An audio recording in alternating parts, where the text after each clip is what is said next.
حضرت ابو امامہ الباہلی رضی اللہ تعالی عنہ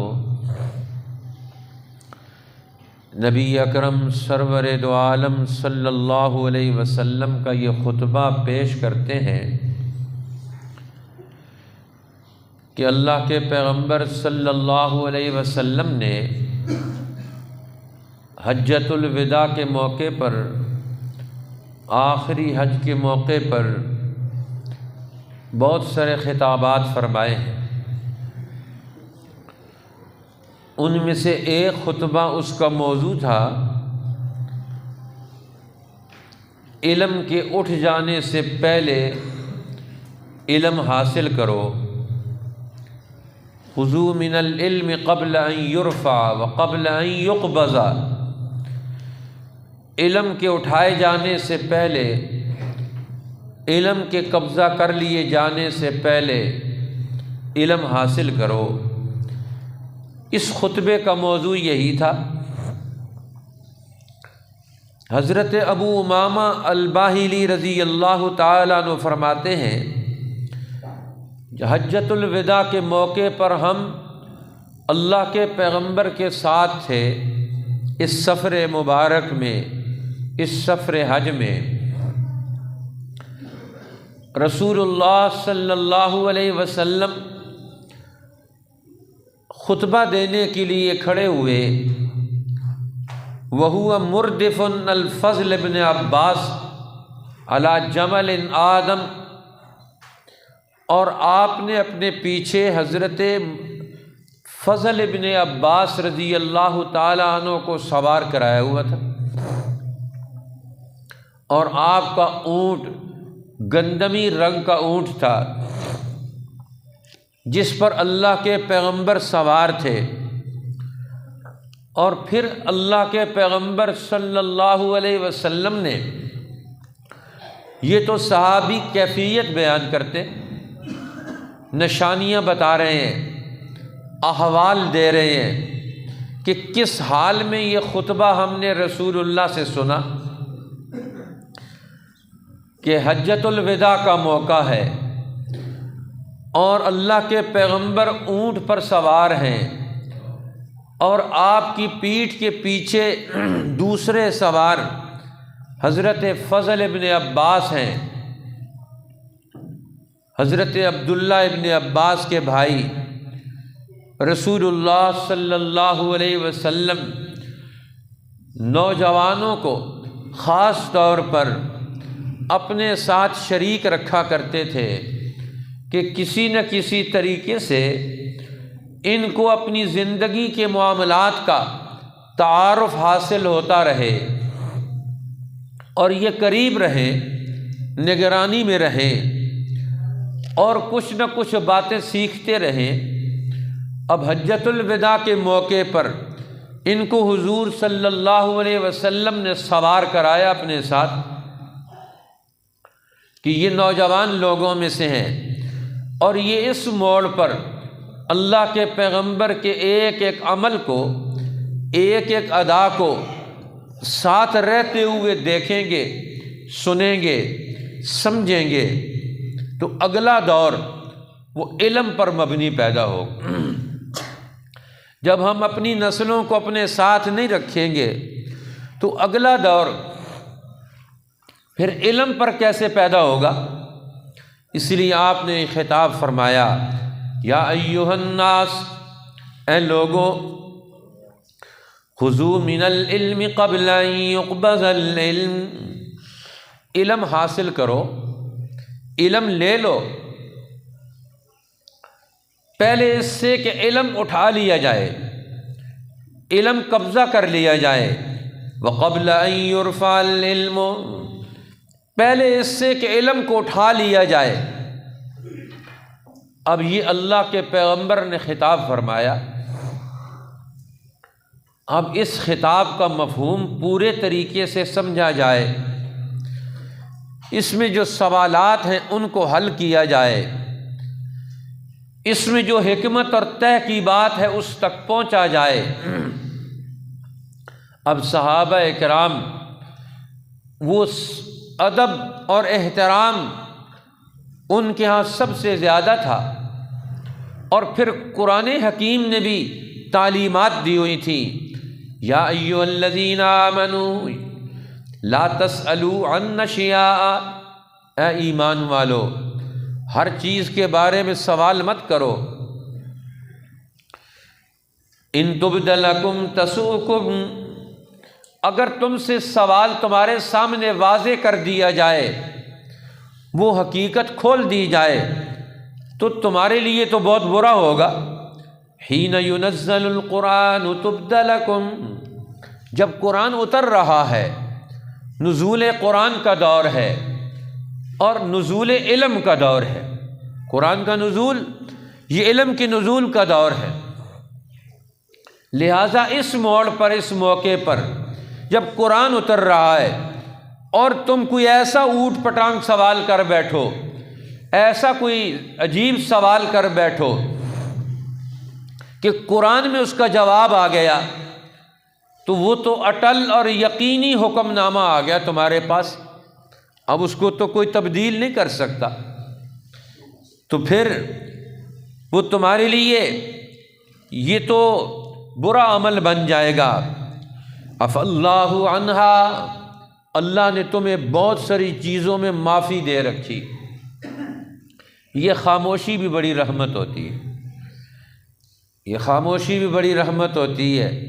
ہر چیز کو ایسے کھول کر نکھار کر سوال کر لیے جائیں تو بہت ساری مشکلات بھی پیدا ہو جاتی،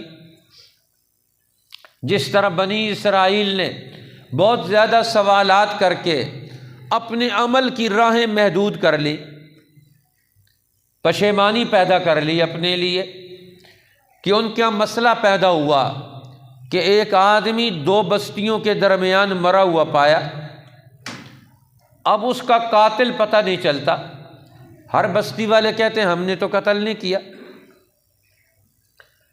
اب اللہ کے پیغمبر موسیٰ علیہ السلام کے سامنے یہ مسئلہ آیا، اب ہر مسئلے کا حل کیا جاتا ہے، اس کو لپیٹ کر نہیں رکھا جاتا ہے، مسئلہ پیدا ہوا تو اسے حل کرو، یہ بڑے لوگوں کا کام ہے، اہل علم کا بھی یہ کام، معاشرے کے بڑے لوگوں کی بھی یہ ذمہ داری ہے۔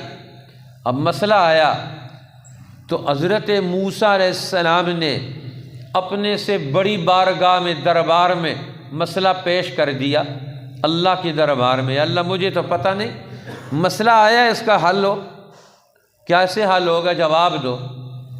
اللہ کی طرف سے جواب آیا کہ گائے ذبح کرو۔ اب وہ کوئی گائے ذبح کرتے تو مسئلہ حل ہو جاتا۔ اب بنی اسرائیلی فرعون کی غلامی میں رہ رہ کے ان کے دماغ بھی کمزور ہو گئے، سوال جواب، شکوک و شبہات کا شکار، کمزوریوں کا شکار دماغ، غلام قومیں، ان کے دماغ بھی مشکوک ہوتے ہیں، تو انہوں نے الٹا سوال شروع کر دیا۔ آدمی مر گیا ہے، آپ کہتے ہیں گائے ذبح کرے، اتتخذنا ہزوا، تو ہم سے مذاق کرتا۔ موسیٰ علیہ السلام نے کہا اعوذ باللہ ان نکون من الجاہلین، اللہ کی پناہ کہ میں نادان ہو جاؤں، کہ میں اللہ کا حکم تمہیں سنا رہا ہوں، تم کہتے ہو کہ تو ہم سے مذاق کرتا ہے۔ اب انہوں نے سوال شروع کر دیے کہ گائے چھوٹی ہو کہ موٹی، رنگ اس کا کیسا ہو، کام اس کے کیسے ہوں، لمبے چوڑے سوال کیے۔ اب وہ گائے جتنے سوال کرتے گئے بہت ساری گائیں نکلتی چلی گئی۔ اب جن سوالوں کو انہوں نے پوچھ لیا تھا اس قسم کی گائے اب ان کو ملتی نہیں، اب مشکل میں پھنس گئے، کوئی گائے ذبح کرتے تو کام بن جاتا۔ اب وہ گائے تلاش کرتے ہیں تو جنگل میں ایک عورت رہتی تھی، یتیم بچہ تھا اس کا، ان کے پاس ایک گائے تھی اور بالکل نوجوان، نہ بوڑھی نہ جوان، اور اس کے درمیان، اور نہ اس نے بچہ جنا ہو، یہ ساری شرطیں انہوں نے پوچھ لی تھی سوال کر کر کے۔ اب وہ گائے فٹ نہیں آتی تھی، صرف وہی گائے فٹ آئی۔ انہوں نے کہا بیچ دو، انہوں نے کہا ہم تو نہیں بیچتے۔ انہوں نے کہا جتنی قیمت مانگو گے اتنی دیں گے۔ انہوں نے کہا گائے ذبح کرو، اس کے چمڑے میں جتنا سونا بھرا جائے اتنا دے کے رہو۔ اب وہ سوال کر کے پھنس گئے تھے، موسیٰ علیہ السلام نے کہا اب سونا جمع کرو سارے لوگ. اب سونا جمع کر کے دیا، اس کے چمڑے کو بھر کے مائی نے کہا کہ اب گائے ذبح کر سکتے ہو، اتنا تیار ہو. تو معاہدہ ہو گیا، گائے ذبح کی اور چمڑے میں سونا بھر کے دیا انہوں نے. اب یہ حال تو قرآن نے بھی بیان کیا ہے کہ موسیٰ علیہ السلام سے انہوں نے نزول وحی کے دور میں سوال کیا تو مسئلے میں پھنستے چلے گئے اور مہنگی ترین گائے سونے کے بھاؤ میں خرید کر لے کر آئے اور وہ ذبح کی. اب وہ ذبح کرنی پڑے گی، حکم اللہ کا تھا، اللہ کا حکم تو ٹل نہیں سکتا. اب اس حکم کو عمل میں لانے کے لیے انسان کو جو طاقت اور قوت ملی ہوئی ہے اس کا صحیح استعمال کرنا چاہیے، کیڑے نہیں نکالنے چاہیے. اب صحابہ کرام یہ ادب کا مقام تھا، احترام کا مقام تھا. پیغمبر نے فرمایا خذوا من العلم قبل ان يقبض العلم، علم حاصل کر لو، ادھر ادھر وقت مت گزارو. یہ تمہارے پاس زندگی، تمہاری زندگی کے اوقات یہ امانت ہے اللہ کے علم کی. ہر آدمی علم حاصل کرے، وہ اپنی زندگی اگلے دور کو کیسے گزارے گا؟ علم الہی کی روشنی میں، اس بڑے نور کی روشنی میں. آج ہم زندگی میں روشنی کے بغیر زندگی نہیں گزارتے. دن کو تو اللہ میاں کا چراغ جلتا ہے، رات کو مصیبت ہوتی ہے تو اپنے چراغ جلاتے ہیں، تیل لاتے ہیں، بجلی لگاتے ہیں، تاریں لگاتے ہیں، منتیں کرتے ہیں گھر میں روشنی ہو. یہ علم بھی نور ہے، یہ روشنی دیتا ہے، زندگی کے اندر روشنی پھیلاتا ہے. اس علم کی روشنی میں انسان زندگی کا مطالعہ کرتا ہے.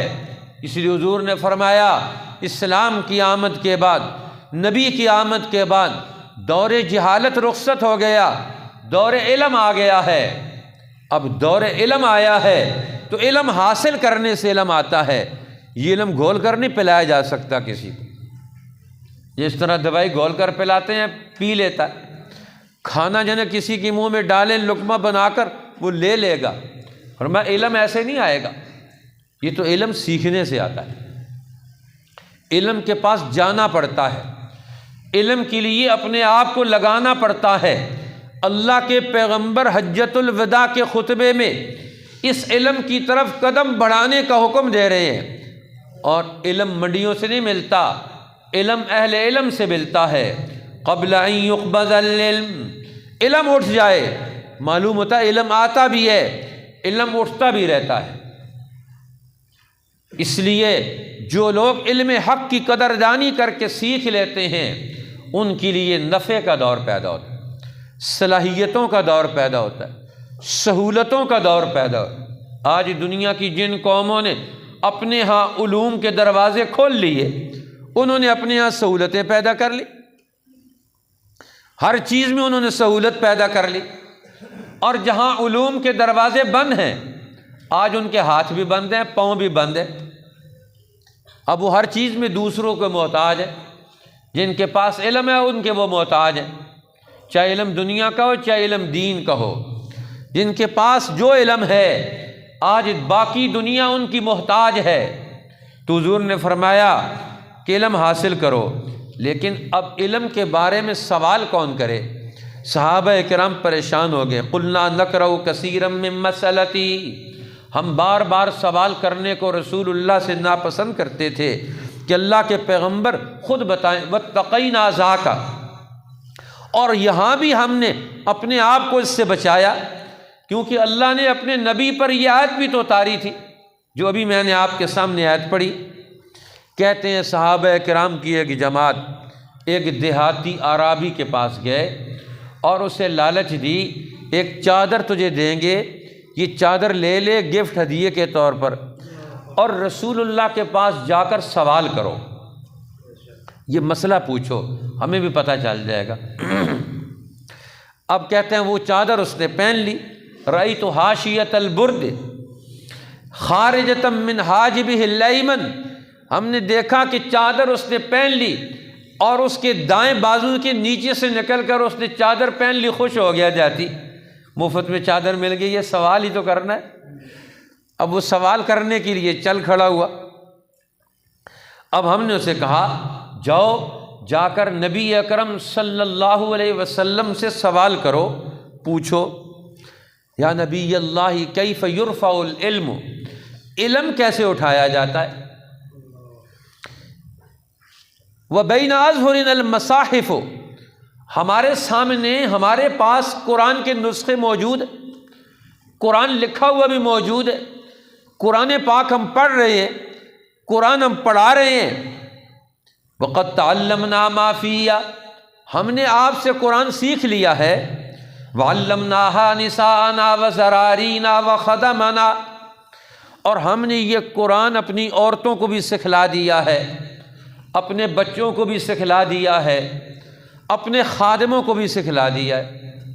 اب دیکھو رسول اللہ کا دور آیا تو صحابہ کرام کہتے ہیں یا رسول اللہ یہ سوال کرو جا کر عرابی کہ ہم نے اپنی عورتوں کو قرآن سکھا دیا آپ سے سیکھ کر، اپنے بچوں کو قرآن سکھا دیا آپ سے سیکھ کر، اپنے خادموں، نوکروں اور غلاموں کو قرآن سکھا دیا آپ سے سیکھ کر۔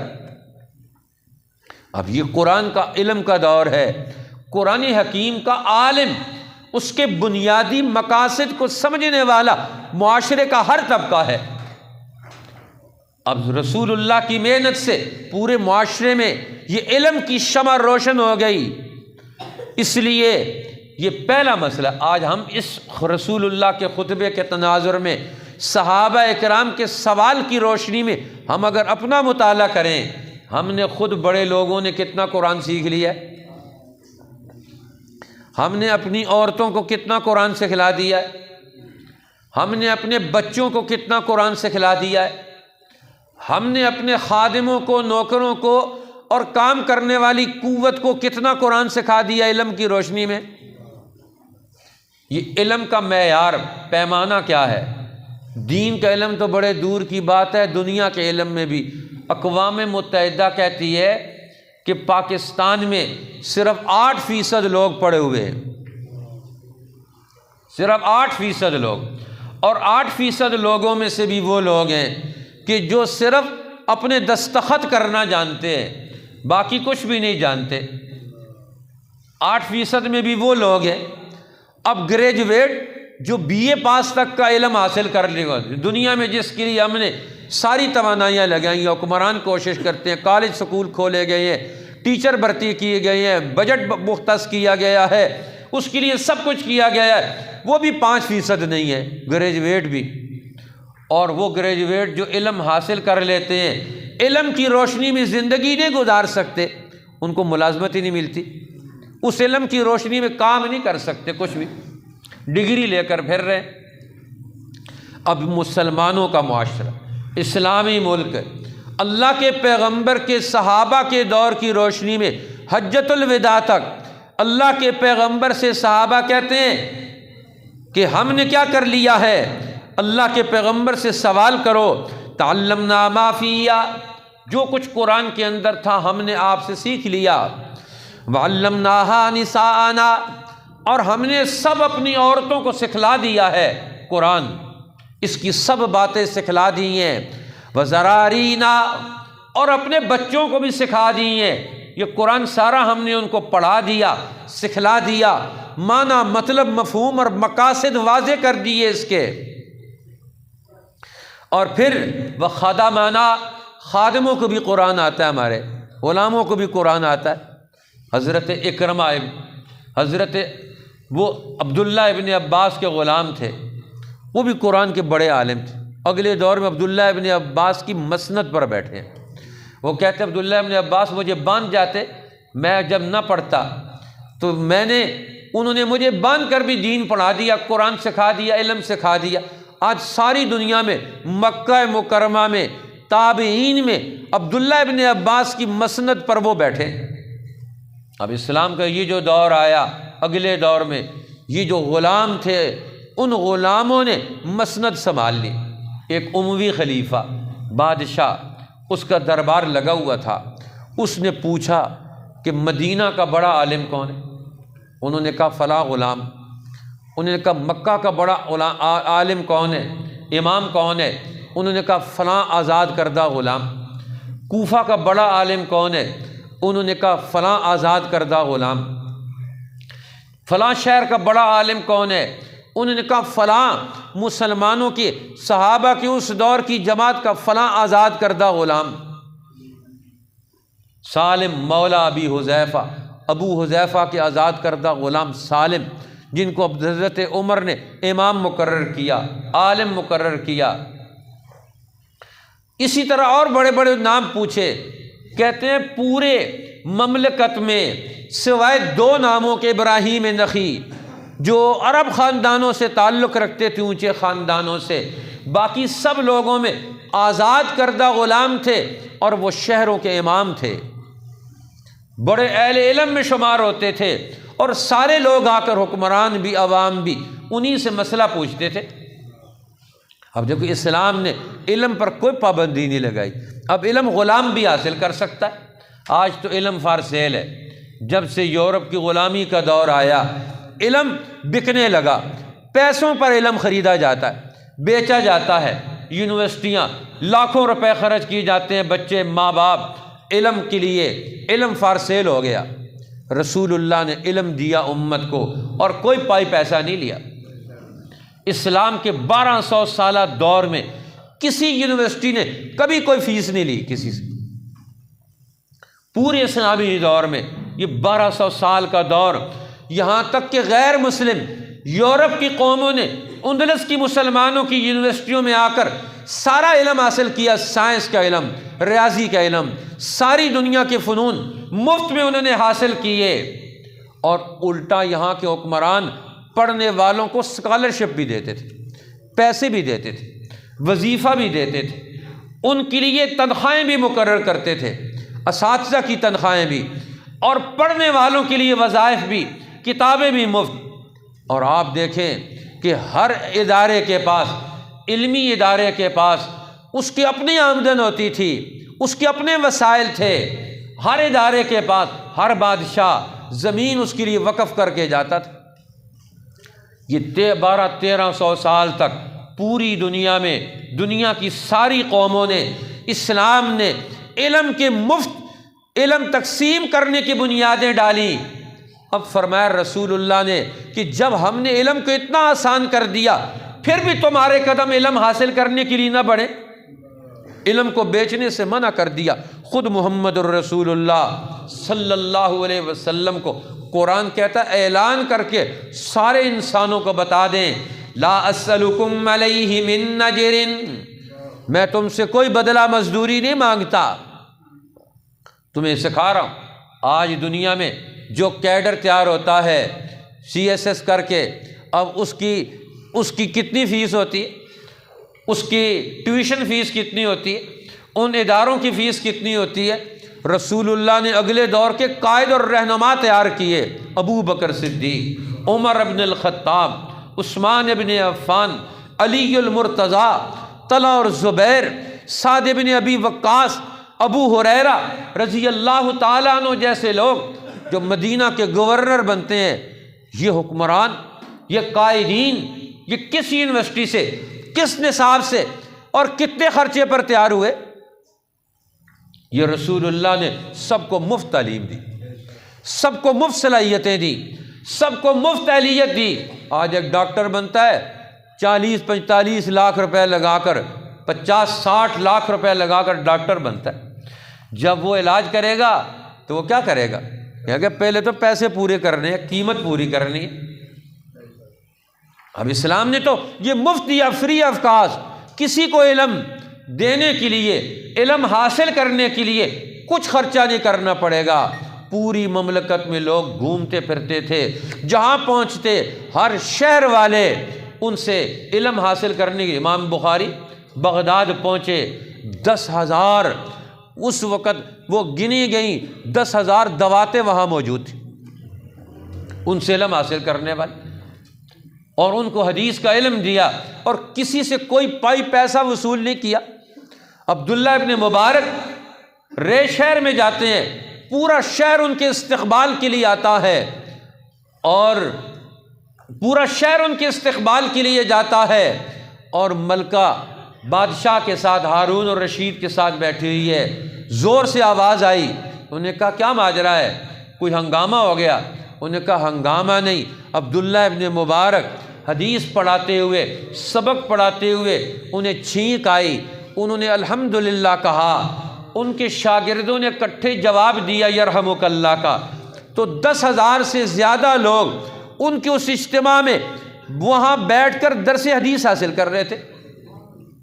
اب وہ بھی ایک دور تھا مسلمانوں کا کہ جس میں ہزاروں کی تعداد میں لوگ علم حاصل کرنے کے لیے، جب انہیں پتہ چلتا کہ ایک عالم اور محدث ہمارے علاقے میں موجود ہے، ہم اس سے فائدہ اٹھائیں۔ اسی تو حضور نے فرمایا حجۃ الوداع میں، خذوا من العلم قبل ان يقبض العلم وان يرفع العلم، علم حاصل کرو پہلے اس سے کہ علم تم سے اٹھ جائے، علم تم سے روٹ جائے۔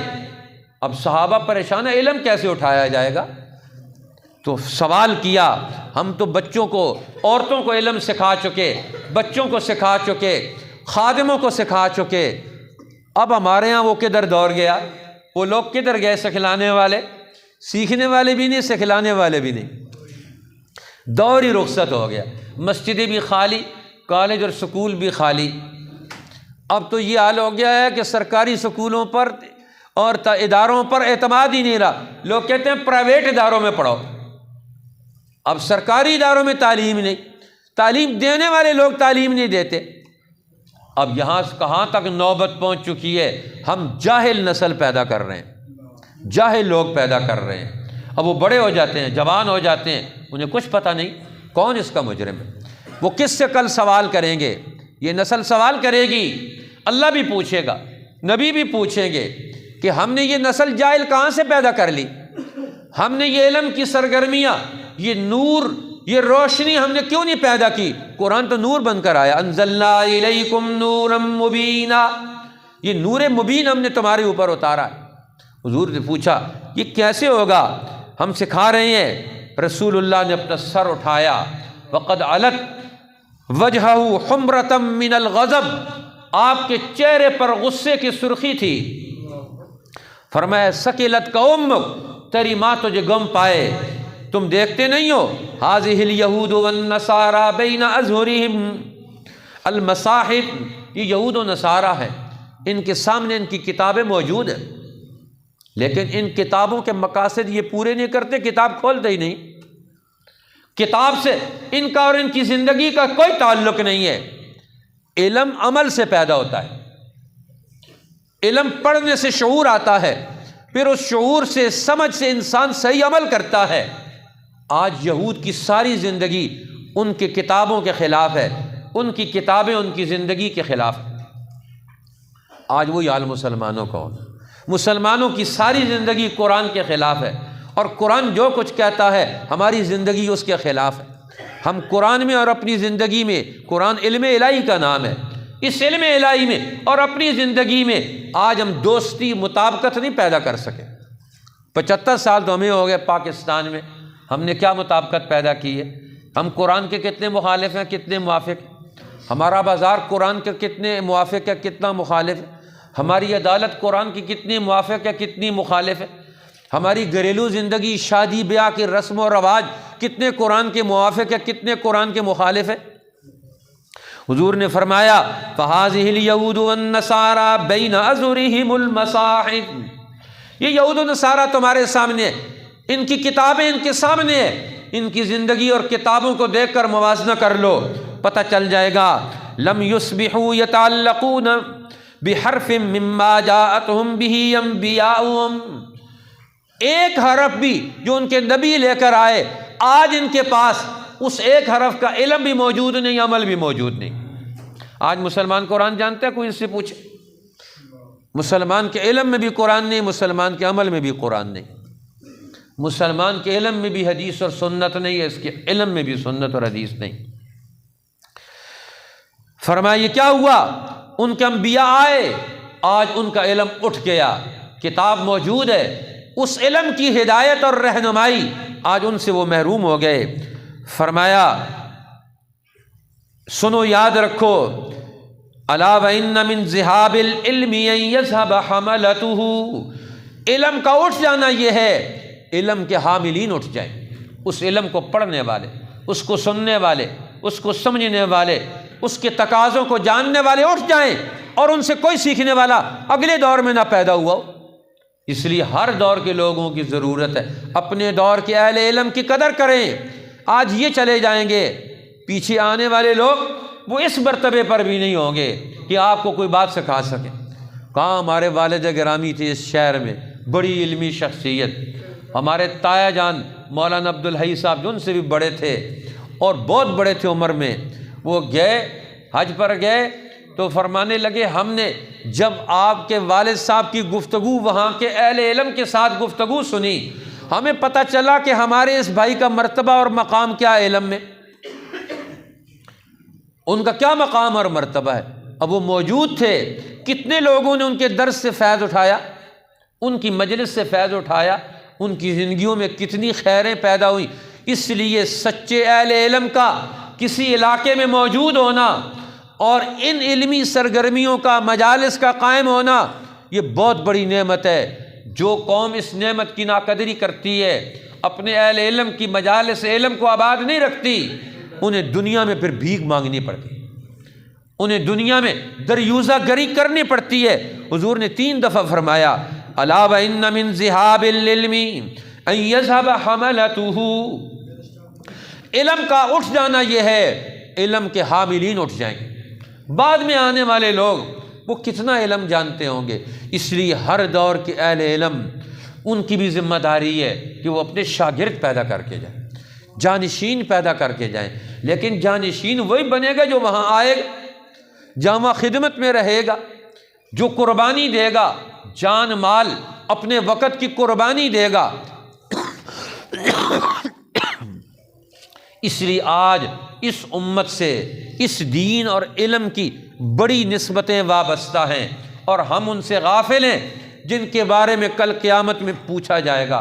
اللہ جل شانہ مجھے اور آپ کو رسول اللہ کے اس خطبے کی روشنی میں اپنی زندگی کی تعمیر اور تشکیل کی توفیق عطا فرمائے۔ وآخر دعوانا الحمد